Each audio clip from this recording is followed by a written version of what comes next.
ಪ್ರೀತಿಯ ವೀಕ್ಷಕರೇ, ನಮಸ್ಕಾರ. ನಾನು ಇವತ್ತು ಮತ್ತೆ ಒಂದು ನ್ಯೂಸ್ ತಗೊಂಡು ನಿಮ್ ಮುಂದೆ ಬಂದಿದ್ದೀನಿ. ಏನಪ್ಪಾ ನ್ಯೂಸ್ ಅಂದ್ರೆ, HD ಕುಮಾರಸ್ವಾಮಿ ಅವರು DK ಶಿವಕುಮಾರ್ ಅವರಿಗೆ ಜೈಲಿಗೆ ಹೋಗುವ ಮುನ್ಸೂಚನೆ ಕೊಟ್ರ ಅಂತ. ಎಸ್ ವೀಕ್ಷಕರೇ, ಯಾಕೆ ಈ ವಿಷಯ ಹೇಳ್ತಾ ಇದ್ದೀನಿ ಅಂದ್ರೆ, ನಿನ್ನೆ ಕುಮಾರಸ್ವಾಮಿ ಅವರು ಪತ್ರಿಕಾಗೋಷ್ಠಿಯಲ್ಲಿ DK ಶಿವಕುಮಾರ್ ಅವರಿಗೆ ನೇರವಾಗಿ ಎಚ್ಚರಿಕೆ ಕೊಟ್ಟಿದ್ದಾರೆ. ನೀವೇನೇನ್ ಮಾಡ್ತಾ ಇದ್ದೀರಾ ಎಲ್ಲ ನನಗೆ ಗೊತ್ತು, ಜೈಲಿಗೆ ಹೋಗೋದಕ್ಕೆ ನೀವು ಮತ್ತೆ ನಿಮ್ಮ ಚೇಲಗಳು ರೆಡಿಯಾಗಿ ಅಂತ ಡೈರೆಕ್ಟ್ ಆಗಿ ಎಚ್ಚರಿಕೆ ಕೊಟ್ಟಿದ್ದಾರೆ. ವೀಕ್ಷಕರೇ, DK ಶಿವಕುಮಾರ್ ಅವರು ಬಿಡದಿ ಟೌನ್ಶಿಪ್ ನ ಮಾಡೇ ಮಾಡ್ತೀನಿ ಅಂತ ಹೊರಟಿದ್ದಾರೆ. ಅದಕ್ಕೆ ಪರ ಮತ್ತು ವಿರೋಧಗಳು ಚರ್ಚೆಗಳು ನಡೀತಾನೆ ಇದೆ. ಇದರ ಮಧ್ಯದಲ್ಲಿ DK ಶಿವಕುಮಾರ್ ಅವರು ಬಿಡದಿ ಟೌನ್ಶಿಪ್ ಮಾಡೋದಕ್ಕೆ ಹೊರಟಿದ್ದಾರೆ. ಅದರ ಜೊತೆಗೆ JDS ಮತ್ತೆ BJP ಇದರ ವಿರುದ್ಧವಾಗಿ ಪ್ರತಿಭಟನೆ ಮಾಡ್ತಾ ಇದೆ. ನಿಖಿಲ್ ಕುಮಾರಸ್ವಾಮಿ ಅವರು ಪಾದಯಾತ್ರೆಯನ್ನು ಸಹ ಮಾಡ್ತಾ ಇದ್ದಾರೆ. ಈ ವಿಷಯ ಯಾಕಪ್ಪ ಹೇಳ್ತಾ ಇದ್ದೀನಿ ಅಂದ್ರೆ, ನಿನ್ನೆ HD ಕುಮಾರಸ್ವಾಮಿ ಅವರು ಒಂದು ಪತ್ರಿಕಾಗೋಷ್ಠಿ ಮಾಡ್ತಾರೆ. ಆ ಪತ್ರಿಕಾಗೋಷ್ಠಿಯಲ್ಲಿ ಅದರಲ್ಲಿ ಒಂದು ವಿಷಯನ ಪ್ರಸ್ತಾಪ ಮಾಡ್ತಾರೆ. ನಾಗರಬಾವಿಯಲ್ಲಿ ಒಂದು ಮನೆನ ಬಾಡಿಗೆ ತಕೊಂಡು ಏನ್ ಮಾಡ್ತಾ ಇದೀರಿ ಅಂತ ನನಗೆ ಗೊತ್ತಿಲ್ಲ ಅಂತ ಅನ್ಕೊಂಡಿದ್ರ. ಎಲ್ಲಾ ವಿಷಯಗಳು ನನಗೆ ಗೊತ್ತಿದೆ.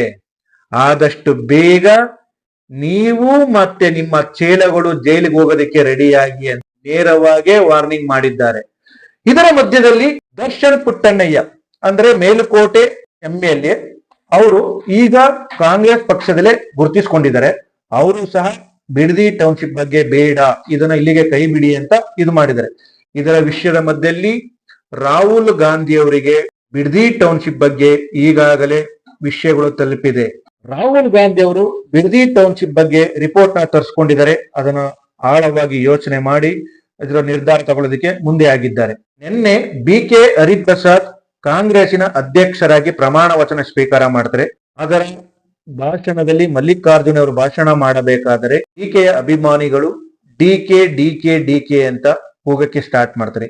ಆಗ ಮಲ್ಲಿಕಾರ್ಜುನ್ ಅವರು ಕೋಪ ಮಾಡಿಕೊಂಡು ಅಲ್ಲಿನ ಕಾರ್ಯಕರ್ತರಿಗೆ ಯೂಸಸ್ ಫಲೋ ಅಂತ ಬೈತಾರೆ.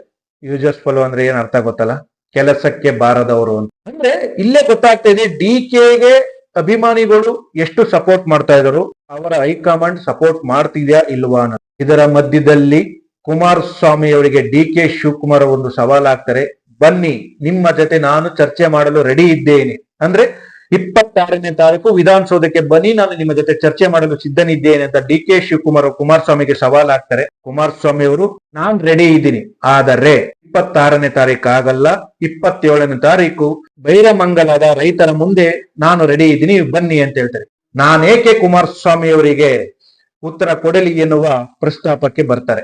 ಯಾಕೆ ಅಂದ್ರೆ, ನೀವು ರಾಜ್ಯದ ಮುಖ್ಯಮಂತ್ರಿ ಅನ್ನೋ ಪಟ್ಟ ನಿಮ್ಮ ಮನೆಯ ಆಸ್ತಿ ಅಲ್ಲ.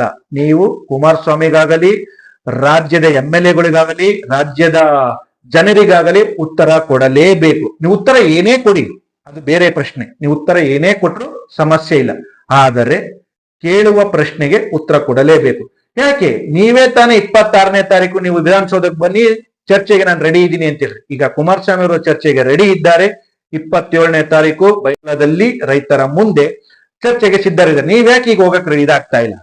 ಕುಮಾರಸ್ವಾಮಿ ಅವರು DK ಶಿವಕುಮಾರ್ ಅವರಿಗೆ ನಾಗರಬಾವಿಯ ಒಂದು ಫ್ಲಾಟ್ ನಲ್ಲಿ ನಡೆದಂತ ಮಾತನ್ನು ಎತ್ತಿ ಡೈರೆಕ್ಟ್ ಆಗಿ ಡಿಚ್ಚಿ ಕೊಟ್ಟಿದ್ದಾರೆ. ಯಾಕಪ್ಪ ಅಂದ್ರೆ, ನೀವು ಏನೇನ್ ಮಾಡ್ತಾ ಇದ್ದೀರಾ ಎಲ್ಲಾ ನಮಗೆ ಗೊತ್ತಿದೆ. ನೀವು ಆದಷ್ಟು ಬೇಗ ನೀವು ಮತ್ತೆ ನಿಮ್ಮ ಚೇಲಗಳು ಜೈಲಿಗೆ ಹೋಗೋದಕ್ಕೆ ರೆಡಿಯಾಗಿ ಅನ್ನೋ ಕುಮಾರಸ್ವಾಮಿ ಅವರು ಹೇಳಿದ್ದಾರೆ. ಅಂದರೆ DK ಶಿವಕುಮಾರ್ ಜೈಲಿಗೆ ಹೋಗುವುದು ಫಿಕ್ಸ್ ಗೊತ್ತಿಲ್ಲ. ಯಾಕೆ ಅಂದ್ರೆ, ನಿನ್ನೆ ಸಿದ್ದರಾಮಯ್ಯನವರು ಒಂದು ಮಾತು ಹೇಳ್ತಾರೆ. ಯಾವುದು? ಒಂದು BK ಹರಿಪ್ರಸಾದ್ ಅವರ ಪದಾಗ್ರಹಣದಲ್ಲಿ ಕೊನೆಯ ಭಾಷಣಗಾರನಾಗಿ ಇಟ್ಕೋಬೇಡಿ, ನನಗೂ ಒಂದು ಸ್ವಲ್ಪ ರೆಸ್ಪೆಕ್ಟ್ ಕೊಡಿ ಅಂತ ಕೇಳ್ತಾರೆ. ಅಂದ್ರೆ DK ಶಿವಕುಮಾರ್ ಅವರು ಮುಖ್ಯಮಂತ್ರಿ ಆದ ಮೇಲೆ ಸಿದ್ದರಾಮಯ್ಯನವರನ್ನ ದೂರ ಇಟ್ಟಿದ್ದಾರ ಅನ್ನುವ ಪ್ರಶ್ನೆ ಈಗ ಜನರಲ್ಲಿ ಕಾಡುತ್ತಿದೆ. ಈಗ ಸಿದ್ದರಾಮಯ್ಯ ಅವರು ಕೇರಳದಕ್ಕೆ ವಿಶ್ರಾಂತಿಗೆ ಹೋಗಲು ರೆಡಿಯಾಗುತ್ತಿದ್ದಾರೆ. ವೀಕ್ಷಕರೇ, ಯಾಕೆ ಈ ವಿಷಯ ಹೇಳ್ತಾ ಇದ್ದೀನಿ ಅಂದ್ರೆ, 2019 ಸಿದ್ದರಾಮಯ್ಯ ಅವರು ವಿಶ್ರಾಂತಿ ಪಡೆಯಲು ಹೋದಾಗ ಏನಾಯಿತು ಅಂತ ನೀವು ಒಂದು ಸತಿ ಯೋಚನೆ ಮಾಡಿ. ಸರ್ಕಾರನೇ ಬಿದ್ದಿತ್ತು. JDS ಮತ್ತೆ ಕಾಂಗ್ರೆಸ್ ಮೈತ್ರಿ ಸರ್ಕಾರನ ಸಿದ್ದರಾಮಯ್ಯನವರು ಅವಾಗ ಮುಗಿಸಿದ್ರು. ಈಗ ಅದೇ ಸಿದ್ದರಾಮಯ್ಯನವರು ಮತ್ತೊಮ್ಮೆ ಕೇರಳಕ್ಕೆ ವಿಶ್ರಾಂತಿ ಪಡೆಯಲು ಹೋಗುತ್ತಿದ್ದಾರೆ. ಅಂದರೆ ಕಂಟಕ ಶುರುವಾಯಿತಾ ಅಂತ ಅರ್ಥ. ಯಾಕೆ ಈ ವಿಷಯದ ಬಗ್ಗೆ ಪ್ರಸ್ತಾಪ ಮಾಡ್ತಿದ್ದೀನಿ, ಸಿದ್ದರಾಮಯ್ಯನವರು ಯಾವತ್ತು ಸುಮ್ಮನೆ ಅಧಿಕಾರ ಬಿಟ್ಟು ಸುಮ್ಮನೆ ಕೂರುವ ವ್ಯಕ್ತಿ ಅಲ್ಲ. ಪ್ರತಿದಿನ ಯೋಚನೆ ಮಾಡ್ತಾನೆ ಇರ್ತಾರೆ.